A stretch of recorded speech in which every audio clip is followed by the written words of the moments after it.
નમસ્કાર, હું છું અજય પરમાર. ગુજરાત ક્રાઇમ દસ્તક ન્યૂઝમાં આપનું હાર્દિક સ્વાગત કરું છું. હાલ સમગ્ર ભારતમાં સાધુ સંતો મહાત્મા દ્વારા જે ગૌ સન્માન અભિયાન ચલાવી રહ્યું છે તે સમગ્ર ગુજરાતમાં પણ ચલાવવામાં આવી રહ્યું છે. તો હાલ આપણે રાણપુરમાં અત્યારે આપણા ગૌ ભક્તો હિતેશભાઈ અને મયુરભાઈ આપણી સાથે જોડાણા છે.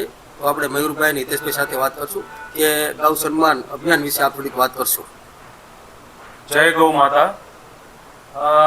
સમગ્ર ભારતમાં અત્યારે સાધુ સંતો દ્વારા ગૌ સન્માન આહવાન અભિયાનની શરૂઆત કરવામાં આવી છે. આ અભિયાનનો હેતુ ગાય માતાને સન્માન મળે, ગાય માતાનું સંવર્ધન થાય, સેવા થાય, સુરક્ષા મળે એ હેતુથી અને ગૌવંશ હત્યા સંપૂર્ણ બંધ થાય એ હેતુથી આહવાન કરવામાં આવેલું છે. તો આ આહવાન ગુજરાતમાં પણ 7 તારીખે થવા જઈ રહ્યું છે. તો આપણા રાણપુર તાલુકા અને ગામોથી આપણે આ આહવાનની શરૂઆત અને પ્રચાર પ્રસાર કરીએ છીએ. તો રાણપુર તાલુકાની અને ગામના તમામ ભાઈઓ બહેનો અને સનાતની ગૌ ભક્તોને જણાવવાનું કે રાણપુર તાલુકાનું આહવાન પોલીસ સ્ટેશન પાસે રાખવામાં આવેલું છે. સમય સવારે 10:30 વાગે અને ગુરુવારે રાખવામાં આવેલું છે. તો રાણપુર તાલુકાના ગામના લોકોને એક નમ્ર અપીલ છે કે સર્વ ભાઈઓ બહેનો માતાઓ વડીલો સર્વ લોકો આ આહવાનમાં જોડાઓ અને આહવાનને સફળ બનાવીએ અને આપણે એક ધન્યતા અનુભવીએ.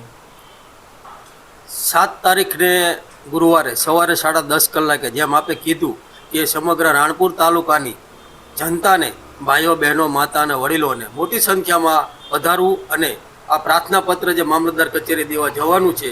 તો સવારમાં આપે ધર્મસભા સાધુ સંતોનું જે આયોજન કર્યું છે ત્યારબાદનો શું કાર્યક્રમ રહેશે? આપણે 10:30 થી 11:30 આજુબાજુ ધર્મસભાનું આયોજન કરેલું છે, જેમાં રાણપુર તાલુકાના ગામના દરેક સાધુ સંતો પધારવાના છે. અને ત્યારબાદ આપણે ભવ્યથી ભવ્ય રેલી કાઢીને ગાય માતાને સન્માન મળે, સુરક્ષા મળે એ હેતુથી મામલતદાર કચેરીએ જવાનું છે અને મામલતદાર કચેરીને પ્રાર્થના પત્ર એટલે કે આવેદન પત્ર આપીશું આપણે. ખૂબ જ સરસ વાત કરી. તો અમારા ગુજરાત ક્રાઇમ દસ્તક ન્યૂઝ વતી પણ સૌ લોકોને જોડાવા માટે ખાસ અપીલ છે કે વધુમાં વધુ લોકો જોડાય અને એક ધર્મનું કાર્ય છે તો સૌ લોકો જોડે અને એક ધર્મતા અનુભવે તેવી અમારા ગુજરાત ક્રાઇમ દસ્તક ન્યૂઝ વતી અપીલ છે.